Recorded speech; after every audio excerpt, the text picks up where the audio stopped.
Jeder erfolgreiche Mensch kennt 100 Pro das Buch The Secret. Ich habe das Buch gelesen, damals noch, bevor ich Tätowierer geworden bin, wo ich überhaupt keine Zukunftsperspektive und gar nichts hatte. Und man sagt, das Buch ist so krass mächtig, dass ihr durch das wirklich alles bekommt, was ihr wollt. Nachdem ich das Buch gelesen habe, ist es auch wirklich so geworden. Ich tue euch jetzt kurz zusammenfassen, um was es geht. Und zwar um eures Denken.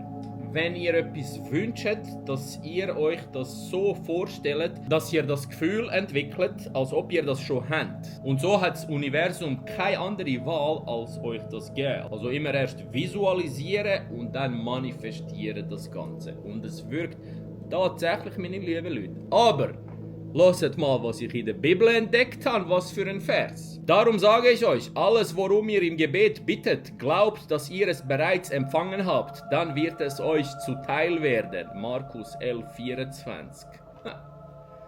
Das heisst, eines der mächtigsten Bücher, wo man sagt, auf dieser Welt, basiert auf einem einzigen Bibelvers, meine lieben Leute. Und stellt euch dann mal vor, wie mächtig die Bibel dann selber ist, sind alles Worte Gottes, Jesus Christus, meine lieben Leute.